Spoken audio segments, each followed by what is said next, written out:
Welcome to the deep dive.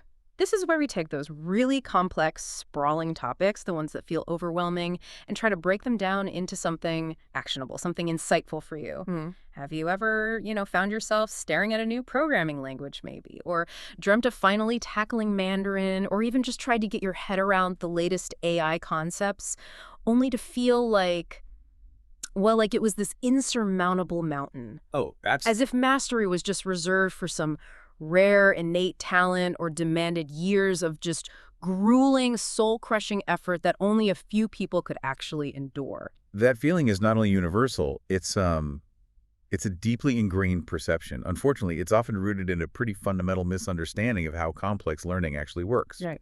We tend to default to thinking of it as this, magical intuitive thing that some people just get, or maybe just a brute force grind of memorization and repetition. Go just drill, drill, drill. Exactly. But what if it's neither? What if acquiring complex skills isn't about some mystical talent you either have or don't? Yeah. What if it's actually an engineered process? Engineered! How so? Like a repeatable blueprint for mastery, one that leverages the very same principles that govern how we all learned our first language, Yeah. but amplified by modern tech, and crucially, by really understanding our own minds. Okay, that's exactly our mission today, then. We're diving deep into this comprehensive report called The Architecture of Mastery, a cognitive and technological framework for acquiring complex skills. And this isn't just about learning what to learn, but really fundamentally how to learn.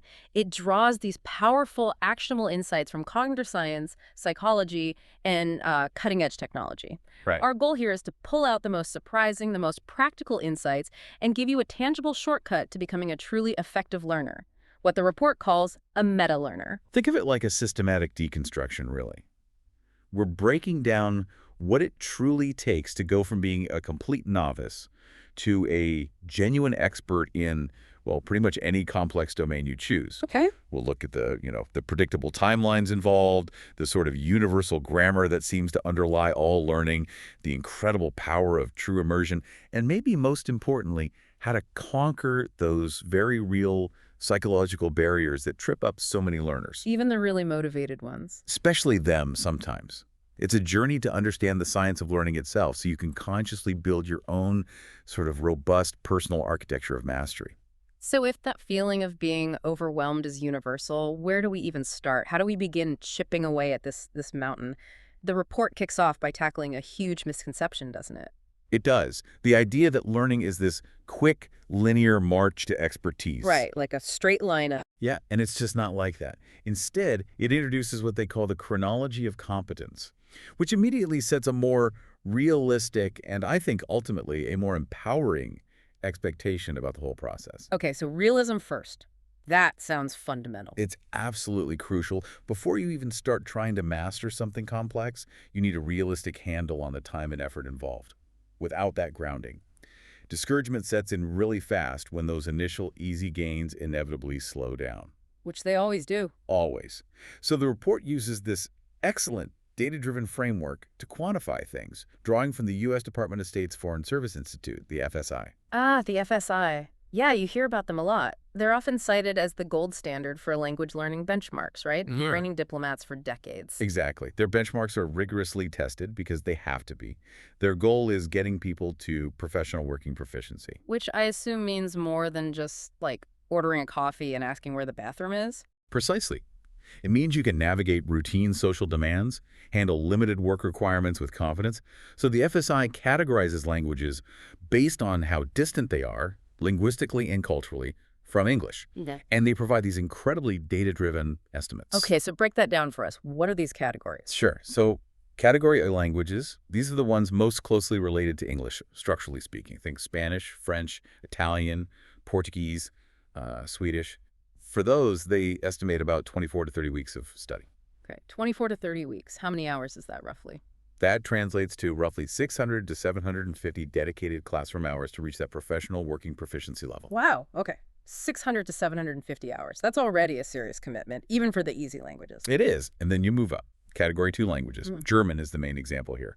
There are some notable differences from English. Right, like the grammar gets trickier, cases and things. Exactly. Cases, different verb conjugations, things that don't map directly. So the estimated time jumps significantly to about 36 weeks, or around 900 classroom hours. 900 hours.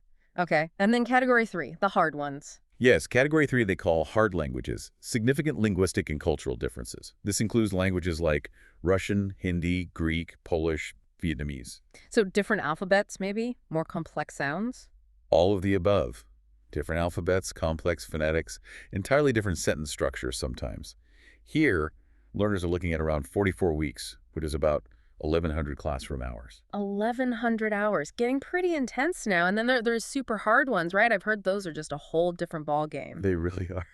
Category 4 languages. These are profoundly difficult for native English speakers. Often completely different writing systems, drastically different grammar, cultural contexts that shape language in ways that are just alien to us. Like which ones specifically? We're talking Arabic, Japanese, Korean, and Chinese, both Mandarin and Cantonese. For these, the FSI estimates a staggering 88 weeks. 88 weeks, that's what, almost 2 years? Almost 2 years of intensive study. Mm-hmm. And it translates to a monumental 2,200 classroom hours. 2,200 hours? Wow. But it's really crucial to remember the context here, isn't it? These FSI numbers, this isn't just messing around with an app for an hour after work. You've absolutely hit on the critical point. This reflects a highly structured, intensive environment designed for rapid acquisition. We're talking 23 to 25 hours of small group instruction every single week. 23 to 25 hours in class. In class. Plus another 15 to 20 hours of self-study and independent practice. It adds up to over 40 hours of dedicated, focused learning, week in, week out. Okay, so it's literally a full-time job. More than a full-time job. It is. And that level of commitment is just far, far beyond what most casual learners undertake. Setting that realistic expectation is essential. It frames mastery as a serious investment. And this huge commitment, it leads to what the report calls the non-linear path to proficiency, which really goes against our intuition, doesn't it? We think, put in X hours, get Y progress consistently. Yeah, we wish. Yeah. But the research from FSI, from ACTFL, it just doesn't bear that out. Their data consistently shows the path is definitely nonlinear. How so? Like faster at the start? Exactly. You often see remarkably rapid gains in the initial stages. Moving from, say, novice to intermediate proficiency can feel relatively easy, almost exhilarating. Right, you feel like you're flying. Yeah. But then, inevitably, you hit what's often called the plateau effect. Ah, the dreaded plateau. I think everyone who's tried to learn something complex knows that feeling. Oh, absolutely. And the journey from intermediate to advanced, and especially from advanced to superior proficiency, it requires a disproportionately larger investment of time and effort for each little incremental gain. So the slope gets steeper, basically, like the law of diminishing returns for your brain. That's a perfect way to put it. It really does feel like that. But why? What's fundamentally changing? Is it just more stuff to learn, or is the type of learning different at those higher levels? That's a brilliant question. And it's definitely the latter. It's a different kind of cognitive effort.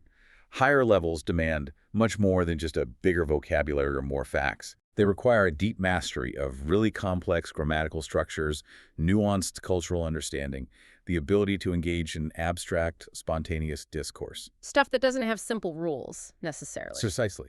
In language, it's understanding subtle social cues, irony, complex metaphors, not just basic sentences. In tech, it might be designing novel solutions, diagnosing root causes in incredibly complex systems, innovating new approaches, rather than just following existing procedures. So each level requires a deeper restructuring of how your brain actually works. Yes, a deeper restructuring of how it processes and applies information.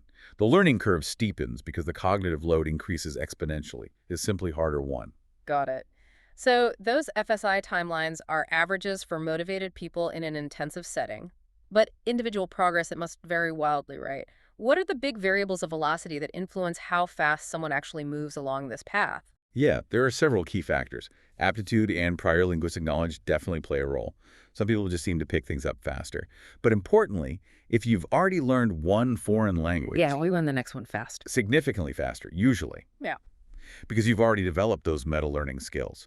You've learned how to learn a language, effective strategies, how to handle frustration, how to spot patterns. That makes so much sense. Learning how to learn is its own skill, and it compounds, like interest. Exactly.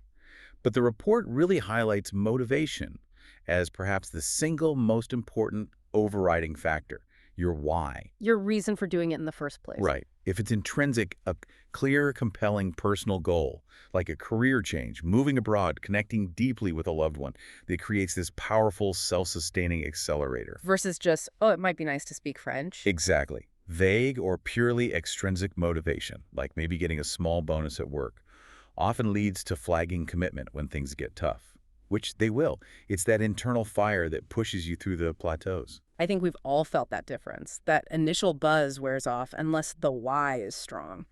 What about age? That's a huge one people worry about. I'm too old to learn X. Ah, yes, the age myth. It's so pervasive, and it absolutely needs debunking. So it's not true. Kids aren't just inherently better. Well, younger learners might achieve more native-like pronunciation more easily, maybe due to brain plasticity and certain auditory pathways. But adults, we actually have greater cognitive maturity, meaning we have a more developed understanding of abstract concepts. We can often grasp complex grammar rules faster in the initial stages than kids can. Really? Adults learn faster initially. Research consistently shows that. Adults often have an advantage in analytical thinking and prior learning experience. Kids might catch up later in some areas, like accent, but the crucial thing is, high proficiency is absolutely attainable at any age. Don't let that be a barrier. That is incredibly good news. Okay, what about the learning environment and strategies? How you actually go about learning it? Critical. A positive, low-anxiety environment that fosters risk-taking, which accelerates learning. A tense, judgmental classroom, that shuts people down. Raises that effective filter we'll talk about later. Exactly. And the strategies themselves. Contextual, theme-based learning, immersive experiences, they are far, far more effective than just rote memorization of vocab lists or endless grammar drills. Why is that? Because rote stuff often creates meaningless lessons. They don't stick because there's no real-world context or application.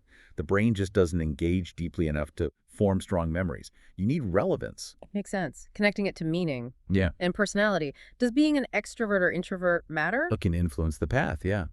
Extroverts, being maybe more willing to speak and make mistakes in public, might appear to pros faster in conversation just because they get more practice, take more risks. Whereas introverts might hold back more. Right. Introverts might take longer to start speaking, preferring to build a stronger internal understanding first. Neither approach is inherently better. They just need different kinds of support. And finally, social and cultural support. That seems important, but maybe overlooked. Vitally important and often overlooked. Support from family, friends, the cultural value placed on learning that skill in your community, even socioeconomic status, these all impact exposure, resources, and motivation. It's fascinating how that FSI scale isn't just about linguistic distance, but reflects the sheer cognitive work involved. Learning something like Japanese, a Category Fu language, isn't just memorizing more words, is it? Not at all. It's constructing entirely new neural systems for grammar, syntax, phonology, things that have almost no parallel in English. Yeah. Your brain has to fundamentally reconfigure itself. Like installing a whole new operating system, you said, not just a new app. Exactly. Japanese, for instance, has sentence structures where verbs come last. It uses multiple politeness levels baked right into the grammar, requiring constant social calculation. Your brain isn't just adapting, it's building a parallel processing unit. Which demands huge mental elasticity. And psychological resilience.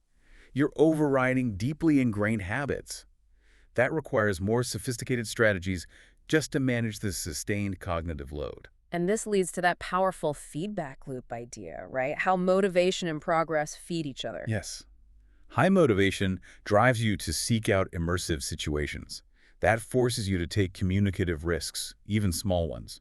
Successfully navigating those risks builds confidence. Which then fuels more motivation. Exactly. It's a virtuous cycle, a self-reinforcing engine for mastery. But the opposite is also true. Low motivation leads to avoidance. Avoidance of practice, yeah, which reinforces the fear of incompetence or making mistakes, which leads to stagnation or even giving up. It's a vicious cycle. So the most effective learners are actively managing their own psychology, their learning ecosystem. That's a great way to put it. They recognize when motivation flags or anxiety spikes, and they proactively seek environments or strategies to lower those barriers and keep the virtuous cycle spinning. They don't just wait for motivation to strike. And that Table 1.1 in the report really drives this home, showing how different the outcomes are after the same amount of time, depending on the category. It really does.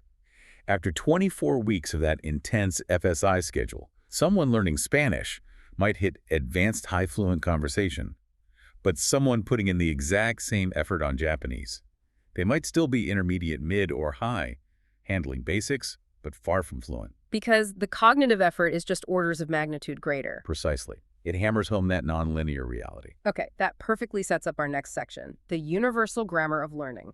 This is where we start reframing things like coding or AI, not as totally separate beasts, but as cognitively similar to learning a human language. This analogy is incredibly powerful because it lets us tap into our innate, deeply wired language learning abilities to tackle these formal symbolic systems that can feel really alien or intimidating otherwise. It gives us a familiar handle on something abstract. Exactly. A familiar lens. So let's deconstruct this. What's the shared architecture? Let's start with vocabulary, the lexicon. Okay.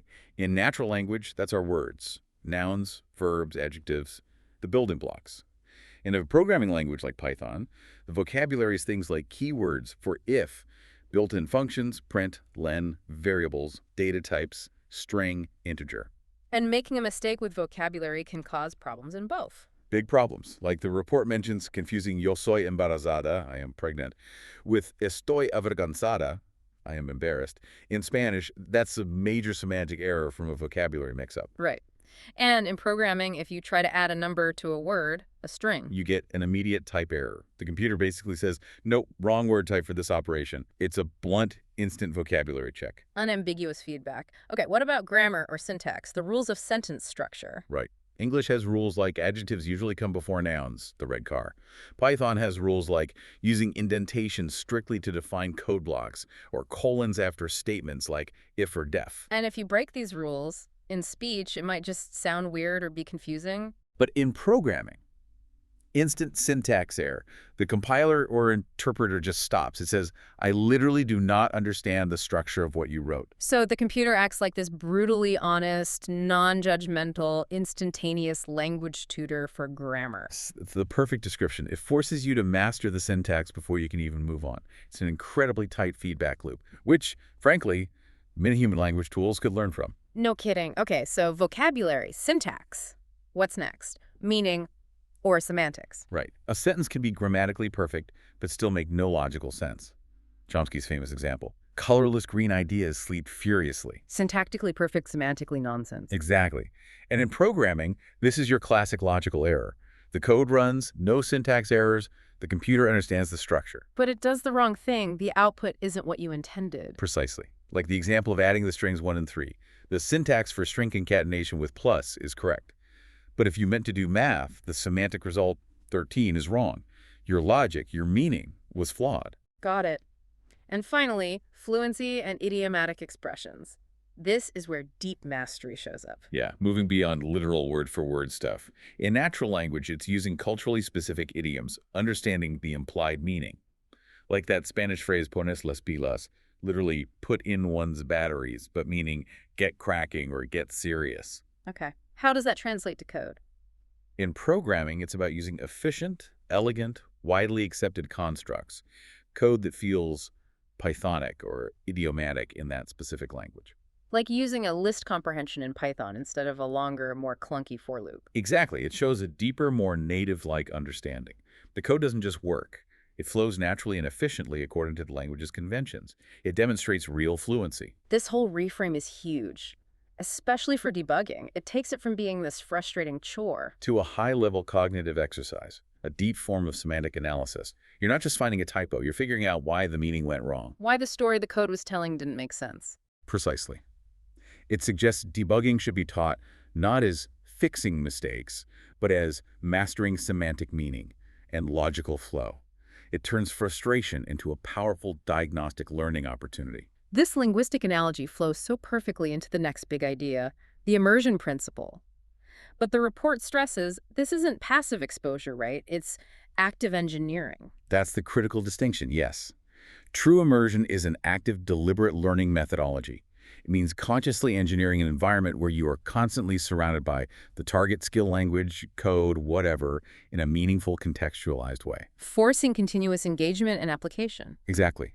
It's about moving learning out of the textbook or the isolated classroom and into the rich, dynamic, often messy context of real-world use. So for language, okay, living abroad is the classic example. Every interaction is practice. But how do you immerse yourself in coding or AI? You can't exactly move to Python land. Huh. No, but you can create the equivalent. It means actively working on real-world coding projects, maybe contributing to open-source software, where you have to understand and interact with existing code, or using modern tech like VR and AR to simulate the target work environment. Like a flight simulator for pilots. Exactly like that. Huh. Or VR surgery simulators for doctors. The core principle is identical. Learning is constant, contextual, and driven by a genuine need to communicate or perform a task within that domain. It's learning by doing, supercharged. And the research backing this up is just overwhelming, isn't it? Especially for language, the benefits go way beyond just speaking better. Oh, absolutely. The cognitive and academic windfall is huge. First, the obvious, accelerated proficiency.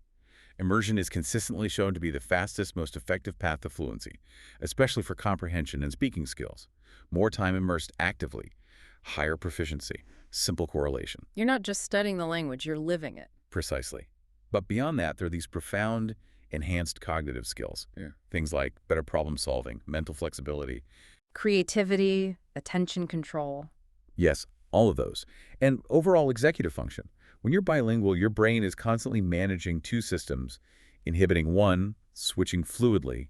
It's like a constant workout for your brain's command center. Making you better at filtering distractions, juggling tasks. Exactly. It's like upgrading your mental operating system. And then there's the really counterintuitive finding, superior academic performance in other subjects. Immersion kids doing better on tests, even in their native language. How does that work? It seems paradoxical, but it's attributed to enhanced metalinguistic awareness, a deeper, more abstract understanding of how language systems work in general. Plus, the cognitive benefits we just mentioned likely play a role. And of course, the sociocultural and career benefits. Deeper cultural understanding, empathy, better communication skills. Huge advantages in a globalized world. Undeniable benefits there. Big career expanders. Now, what's really fascinating is that we often think immersion is just for kids, right? Flexible young brains. But the report highlights groundbreaking Georgetown University studies showing its power for adults too, with actual neurological evidence. This is a critical finding, really revolutionary. They compared adults learning a language in traditional classes versus an immersive setting. Short-term proficiency. Pretty similar between the groups. Okay. But brain scans, using fMRI, revealed something stunning. Only the immersion group showed full, native-like brain processing of grammar. Wait, native-like processing, not just knowing the rules, but their brains handled grammar automatically, like a native speaker's. Exactly. Their brains weren't just consciously applying memorized rules. They were processing grammatical structures automatically, unconsciously. It's the difference between remembering subject-verb agreement and just knowing it sounds right. That's a physical difference in brain function. And there was more, wasn't there, about what happened later? Even more remarkably, yes. 5 months later, without any further practice, the immersion group's brains had become even more native-like in their processing. Whoa. So the brain kept optimizing itself, consolidating the learning. It suggests immersion triggers this deep consolidation, physically rewiring the brain for efficient, durable, native-like processing.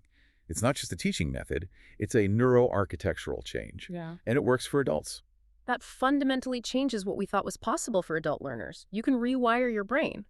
Okay, so how do we transfer this power to technical skills? Can we create that same brain rewiring immersion for coding or engineering or medicine? Absolutely. And modern immersive tech like VR and AR is making this highly effective. Think simulated real-world scenarios. A med student practices complex surgery in VR, no risk. A pilot masters emergencies in a flight sim. A firefighter trains in a virtual burning building. Learning by doing, but safely. Potently and safely. And the engagement and retention levels are just off the charts compared to passive learning. Because your brain treats it as real. Largely, yes. Studies show retention rates of 75% or more because you're actively participating, making decisions, experiencing consequences. It creates much stronger neural connections. And crucially, it provides a safe environment for failure. Which is essential for learning complex things. You have to make mistakes. You absolutely do. A surgeon makes a mistake on a virtual patient, learns, repeats. A customer service rep handles a tough AI avatar interaction badly, learns, tries again. No real-world harm, just learning. This psychological safety is paramount. So immersion isn't just effective input, it's a cognitive catalyst. It actively enhances core thinking skills. That's the implication, which means immersion shouldn't be some advanced add-on later. It should be foundational right from the start for language and technical skills. Build that superior cognitive framework early. But the type of immersion matters, right? It has to be authentic and relevant. Critically important. Just passively watching random French TV isn't effective immersion if you don't care about the content. It needs to be personalized. So that programmer learning German for a job in Berlin. They should be immersing in German technical blogs, software documentation, conference talks online, not just generic news. That targeted approach makes it immediately applicable, meaningful. And reinforces that intrinsic motivation we talked about, keeps the fire lit. Exactly. It connects the learning directly to their why. Okay, this is where it gets really interesting, because despite all these incredible benefits of immersion, so many learners, especially adults, struggle to actually do it consistently. And the report says the reason is fundamentally psychological, emotional. This is the novice's dilemma. Yes. And this is where Stephen Kreshen's concept of the affective filter is so crucial. Explain that filter again. It's like an emotional shield. Exactly, a metaphorical barrier. When a learner is anxious, unmotivated, lacking confidence, the filter goes up. And when it's up, even perfectly comprehensible input clear language, good explanations just can't get through to the parts of the brain responsible for acquisition. So you can be sitting in an immersion class, hearing everything, but learning almost nothing if you're too scared or stressed. Precisely. Your emotional state literally blocks the learning pathways, no matter how good the teaching is. So what is it specifically that raises this filter so high for adult learners? What's the anatomy of this fear? It's a nasty cocktail. The biggest one is usually the fear of making mistakes, a telephobia. It's often rooted in past negative experiences, being shamed in school, maybe compounded by adult perfectionism. And it's not just a feeling, it affects your brain function. Measurably. When you're anxious about failing, your fear centers, like the amygdala, light up. And that actually dampens activity in your prefrontal cortex, the part you need for reasoning, problem-solving, complex thought. So the fear itself makes you more likely to fail, a self-fulfilling prophecy. A vicious, self-sabotaging loop. Then layer on social anxiety and fear of judgment, worrying about ridicule for imperfect grammar or looking incompetent. Especially in front of peers or perceived experts. Absolutely. This triggers a physiological stress response, racing heart, sweaty palms, brain fog, makes it physically hard to speak or perform. Your focus shifts entirely from communication or learning to just surviving the social situation. And this often links back to low self-esteem or negative self-perception, doesn't it? Believing, I'm just not good at languages or I'm not a math person. Those fixed beliefs become incredibly powerful barriers. Every little struggle confirms this supposed innate deficiency. Rather than being seen as just part of the learning process, it reinforces that fixed mindset. And then practical things pile on too. Boredom, fatigue. Yes.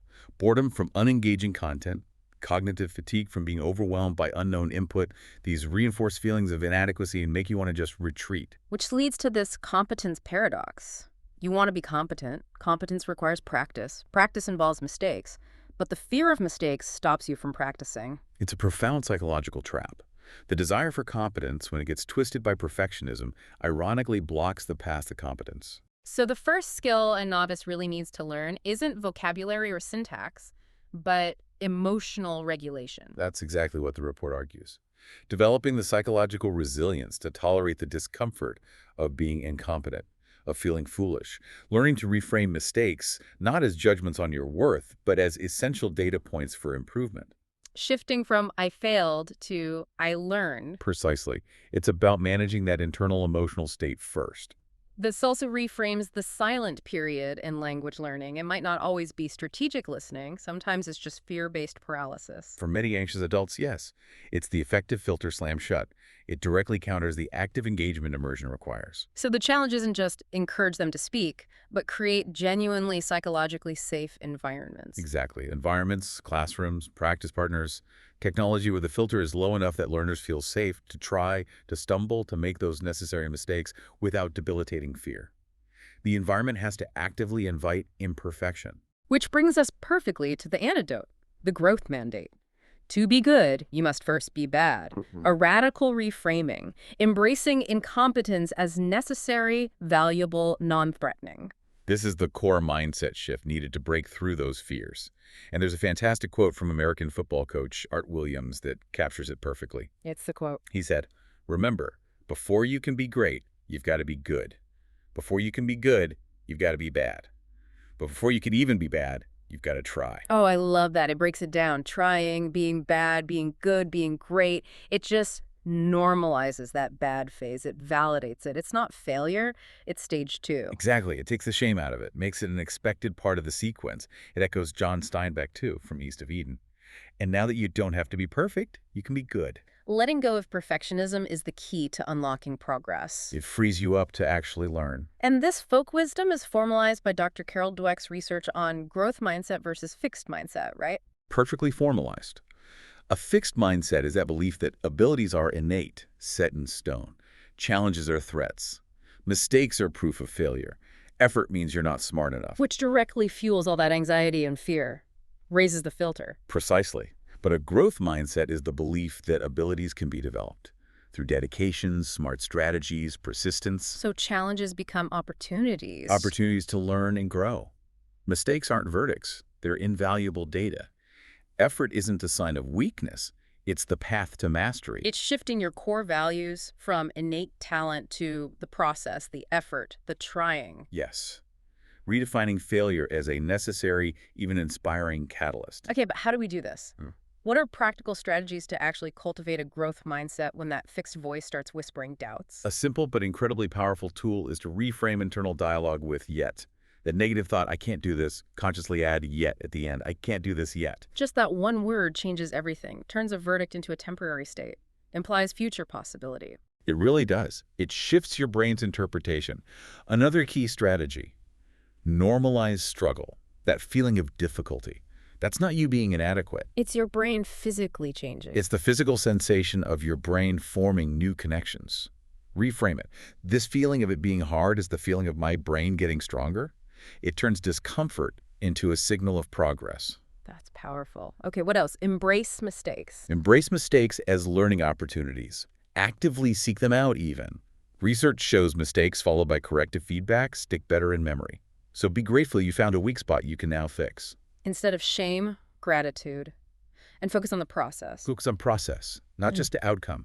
Praise yourself and others for effort, strategies tried, persistence, courage to take risks, not just for getting it right immediately. Reinforce the value of the journey. Now, the report adds a crucial point about that phrase you mentioned, and that's not bad. It's not just tacked on, it's psychologically vital. It is. While Art Williams gives the sequence, try, bad, good, great, that addendum, and that's not bad, gives the emotional instruction for navigating it. It's an explicit act of cognitive reappraisal. Consciously changing how you interpret an emotional situation. Exactly. Your brain's default reaction to being bad might be shame or fear. That phrase is command. Hold on, brain. This isn't a threat. This is just data. It's necessary. It's temporary. It's okay. It interrupts that negative emotional spiral. Actively lowers the affective filter by changing the emotional meaning. You're actively training your emotional response, not just your intellect. It's why effective learning might involve explicitly teaching self-talk scripts like, I am a novice. I am supposed to be bad at this for a while. And that's not bad. It is the only way to get good. It's a direct command to short-circuit the fear, building that internal resilience muscle. Table 5.1 in the report gives examples of these reframes, right? Yes, concrete examples. Shifting from, I'm stupid, to, okay, what strategy didn't work here and what can I try next? It's about constantly reinforcing that growth is the goal, not instant perfection. This flows so naturally into the next section, the digital immersion chamber. Practicing with AI tutors. This is where the what immersion and the why growth mindset meet the powerful how using large language models, LLM. Exactly. LLMs offer a way to create that safe, effective, scalable digital immersion chamber we need. Just quickly, LLMs are AI trained on massive data sets of text and code. They learn patterns, structure, grammar, semantics. They're like giant pattern matching engines that can generate human-like text. That's a good way to think of it. And that capability makes them incredibly powerful educational tools. So how does an LLM act as this non-judgmental language partner? How does it simulate immersion without the social pressure? For a language learner, an LLM chatbot can be almost ideal. It simulates realistic conversations, multi-turn dialogues, context memory, follow-up questions, even role-playing specific scenarios like job interviews or ordering food. Yeah. Some can even handle complex medical dialogues for training. And the feedback is different from a human partner, more direct. Yes, because it can be programmed for instant, private feedback. Unlike a polite human who might hesitate to correct you constantly, the LLM can give immediate constructive feedback on grammar, vocabulary, phrasing, right in the moment. Creates that tight feedback loop. But the biggest win is the anxiety-free practice, right? Addressing that affective filter head-on. Absolutely, the most significant benefit for many. It's private, pressure-free, non-judgmental. You can experiment, make countless mistakes, try bizarre phrasings, all without fear of looking foolish. It directly tackles the core anxieties. And they're always available, totally personalized, deals with boredom and scheduling issues. Right. Available 24/7. Adapts topics to your interests, travel, business, science, whatever keeps you engaged. That personalization combats the disengagement from generic lessons and keeps motivation high. Okay, so great for language. How do they translate to technical domains like coding or understanding complex AI concepts? Seamlessly. First, code generation and explanation. Yes, they can write code, but the real learning value is their ability to explain it line by line. You can ask why use a for loop here, or what does this function do? It's an interactive, on-demand coding tutor. So it's not just getting code, but understanding the logic behind it. Exactly.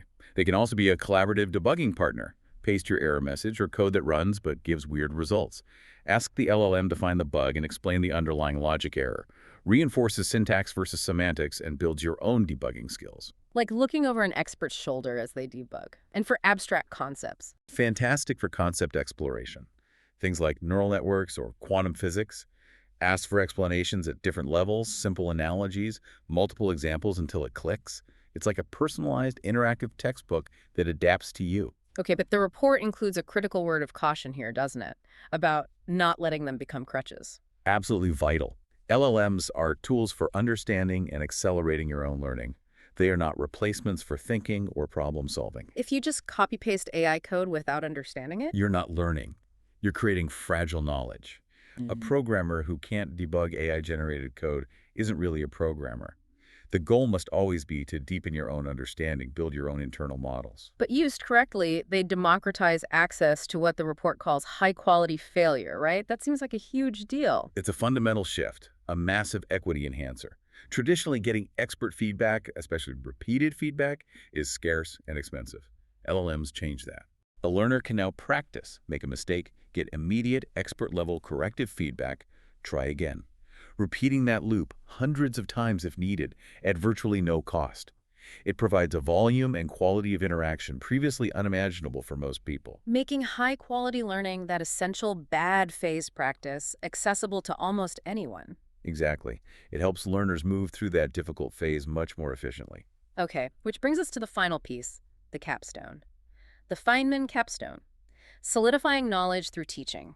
The ultimate test of understanding. This technique is based on a simple, powerful idea often attributed to Einstein. If you can't explain it simply, you don't understand it well enough. The act of teaching forces clarity in your own mind. It absolutely does. Yeah. It compels mental organization, clarity, precision in a way that just passively consuming information or even solitary practice rarely does. You have to move from just recognizing something to truly internalizing it, structuring it, being able to generate it yourself. So what are the steps? It sounds simple, but how does it work in practice? It's a four-step process. Step 1, choose a concept and pretend to teach it. Pick one specific thing, write its name on a blank page. Then write out an explanation in simple conversational words, as if teaching a total novice, maybe even a kid. Focus on clarity, not jargon. Okay, teach it simply. Then? Step 2, review and identify gaps. Now look critically into your explanation. Where did you get stuck? Where did you rely on jargon because you couldn't simplify? Where does it feel shaky? This is metacognition, learning what you don't know. That's the tough part, admitting the gaps, finding the fuzzy bits in your own understanding. It's where the real learning happens. It's honest self-assessment.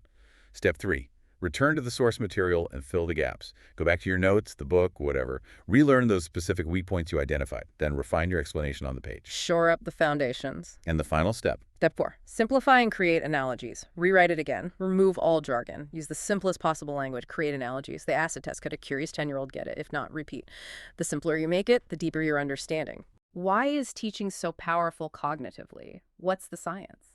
It's incredibly active. You're retrieving information from memory, which strengthens it.